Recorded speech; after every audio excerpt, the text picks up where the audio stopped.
Well, it's going to be a busy week this week. I got a lot of stuff planned. I wanted to take a minute and thank some of the new subscribers. Seems like this week we had quite a few subscribers to the channel. I know it might get a little boring now with some of the stuff, but I think once we get a little further along, I get the engine in, get the chassis where it's rolling around and everything, things ought to pick up a little better. So also had a couple people ask some questions. I'm going to grab the camera and I'll try to answer a couple of the questions that I got last week. But don't forget, comments and questions always welcome. Either email me or they can leave them in the comment thing. Well, again, let me grab the camera and I wanted to show you a couple things that's going on this week. Well, one of the questions I get, a few people have asked about the engine that I'm going to use. This is it right here. It's been sitting here on an engine stand. It's a 1955 Chevy 235 straight six. They call them the stove bolt engines. It's one of the newer ones in 55 where it had bearings and had full oil pressure, oil lubrication instead of the splash lubrication. So they say it's one of the better engines. A guy I met at a car show, became friends with, he bought a 1955 Chevy pickup truck, which had this motor in it. He drove it home, said the thing ran fine, and pulled the motor and put a tarp on it, put it out in his yard, because he was building a pro street truck. So I told him about what I was doing, and he said it would be a good motor for it. So I said, okay. And I bought it basically for scrap price. It came with the transmission, a straight drive. I got the clutch, the bell housing, and everything else with it. But I think what I'm going to do is I want to make it an automatic. I don't want a straight drive. So there's this company I found that makes a kit that'll convert this 235 Chevy 6 to a Power Glide or Turbo 350 transmission. So this morning, yesterday actually, I was looking around on Marketplace, on Facebook Marketplace, and I found a guy right here near me, 25 minutes from my house, and he had an ad in there and it had Power Glide. He sold all three of them for $150. I know they're old, they need rebuilding, but I'm gonna have my friend Anton Morgan at Lightning Quick Glides. He's the person that built the transmission for my other T-Bucket with the blown alcohol motor in it. Also, you can check out the video I got. If you go back on my channel, I got a video at his shop where he was working on my transmission. But he offered to give me a core to do the mock-up so that I could tell where the motor and the transmission's going to sit and put the cross mounts in the frame. But he's about an hour and 45 minutes away. Hell, it would have cost me $75 in gas to go out there and come back, even though he let me borrow the case for the mock-up. So I found these, like I said, for $150. I bought all three. So I'm going to give them to Anton when I'm done, but I'm going to use it to mock up the cross mounts for the motor and the cross mounts for the transmission. So the other thing I'm planning on doing this week is cutting the steel, notching out the front for this cross member you see right here. And also last week I didn't make these plates that go in here. I got to cut and fit those plates out. So I'll probably get that done this week too. But like I said, hopefully things will pick up a little bit and we'll start moving a little faster. Well, first thing this morning before I get started cutting the frame, I needed to cut these two end plates from the last video. I didn't finish. So you can see here I got one marked out.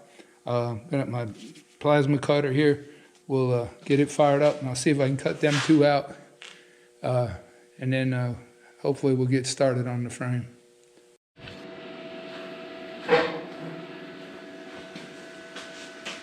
Forgot to push the button.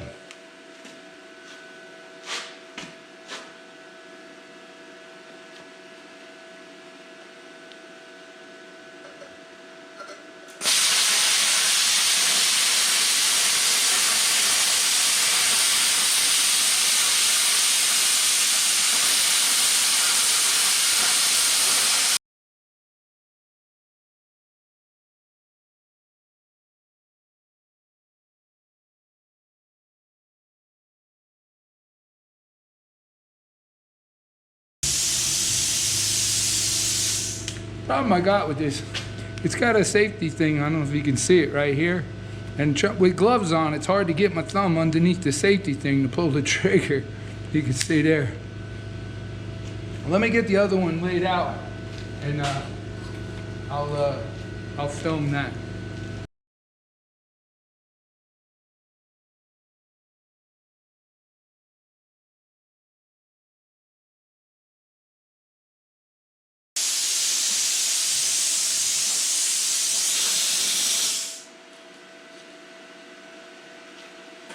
Well, a little shaky. You know what they say? If you're bad at cutting, you'll be good at grinding. Looks like I'm gonna be doing some grinding. Well, it took a little longer than I thought it would, but anyway, I got it done. You can see here's the two pieces for the ends. I marked this thing with X's and O's because I ground these things to fit pretty tight. This one here's got a little, both sides actually got a little lip right here. So this plate here will sit on this lip like that.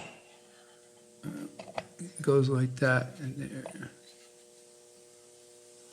There, you can see what it's gonna look like. Right now I'm just tacking everything. I'm not gonna put these covers on the ends until I get the inside fully welded. And once the inside on the top and the bottom in here is fully welded, then I'll go ahead and weld these on. But these are more just for looks to close it in.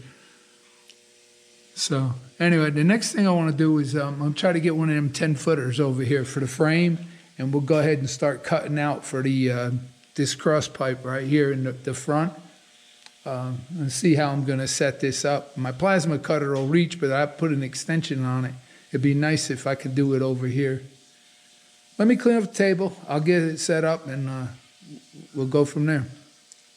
Well, instead of cleaning off my welding table here with the vise, I got this other steel table. It was easier just to clean it off and bring it over here so we can get started on the frame. The first thing I want to do is notch out the front for the cross member. Here's a small piece just to lay it here so you can see. I want to cut this all the way around. Then cut down here, cut it out here. Then this will sit down on the face right here, and then I can trim the corners off once I get it lined up down there. We'll see if we can get the plasma cutter over here and get started cutting on this. Kind of stretching this here to, that's about as far as I can go with the cord right there without moving the cutter. And we'll see how this is going to work.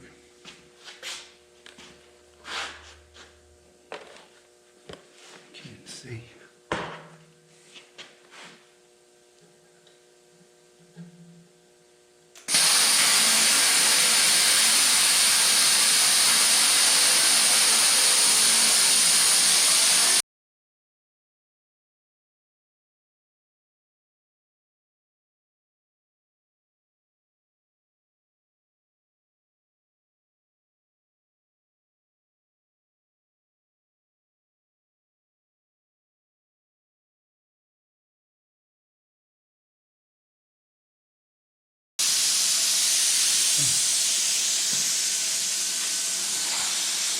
I think what I'm going to do is take a cutoff wheel and be a little easier and get it straighter. I'm not too steady with the torch.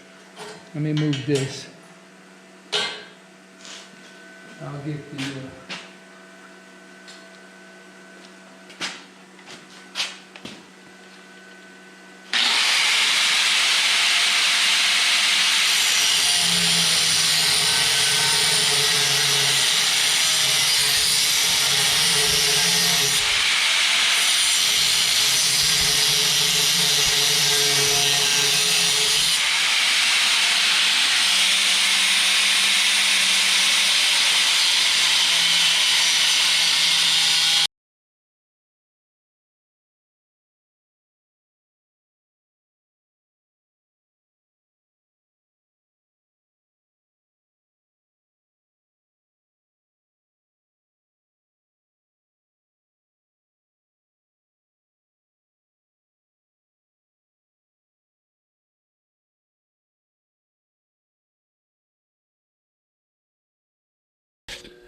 See if I can get in here with the grinding wheel. Cut this a little bit.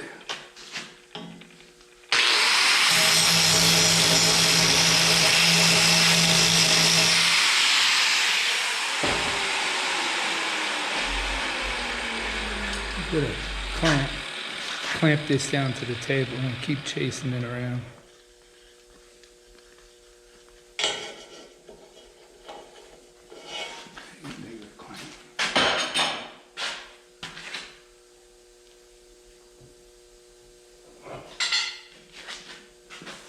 Or the clamp will work a lot easier.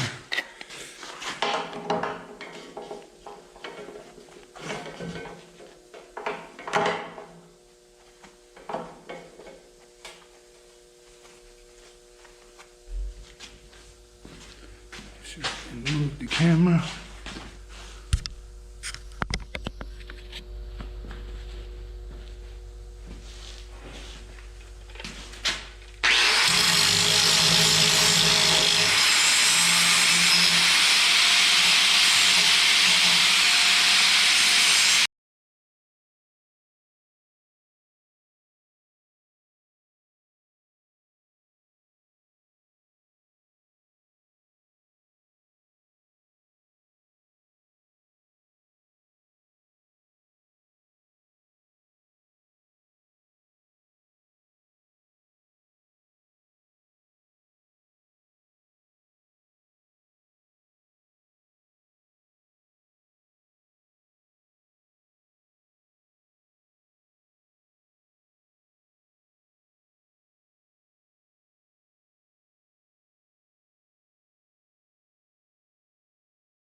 Well, I don't know how much filming it did.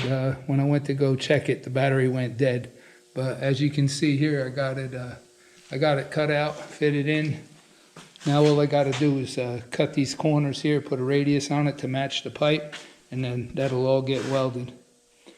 Let me get the other one over here. Well, I'll cut these corners off, and then we'll bring the other one over here, and I'll get started notching it out. I thought I'd show you real quick what it looked like done when I cut the corners off. You can see there how it's going to blend in real nice. And this will get welded around here. I'll grind it out a little bit to get better penetration on the weld. That way I can grind the whole thing down. When I'm done, it'll all look blended in nice and smooth. Let me get started on the other one. Well, it got late last night and I didn't stay to finish the other one. So I come up here this morning, I got it up here, got it marked out. You see here where it's gonna get cut. Basically same as this one. The only thing I forgot to mention yesterday is that also when I do these, I leave the seam facing the inside. That way if you wanted to paint it or powder coat it or whatever, it'd look nicer, you know, from the outside, keep the seams facing inward. But let me get the torch, I'm gonna plasma cutter, I'll cut this one out real quick, grind it, and then we can get on with building a frame. Well, I've been busy moving stuff around. You can see here, I got it set up on jack stands. Nothing's welded. Everything, you can see here, everything is just loose. Just trying to get an idea of the height of the frame and the angle, the rake on the frame. I think right now I got about 1 degree up in the back. My problem right now is how to mount this rear leaf spring. You can see right here, I got this piece of tubing. It was an extra piece I had. I just stuck it over there. But if I leave this tubing here, maybe put one behind it right here, and then I can make a different plate. This is an old one off of my other car. Weld this in between the two plates and then keep this low enough where the bolts here will stay below the surface here, because I want this to be the floor of the bed in the back of the delivery truck. In other words, I want to put a hatch back here and then have a fake floor. And then I want to put the gas tank, the battery, and the electrical panel and everything underneath the floor in the back to keep it out of the way. Well, I'm going to need to do a little more thinking on how to mount this. So again, we'll keep it short. Appreciate everybody watching. Don't forget, like, subscribe, and we'll see you in the next video.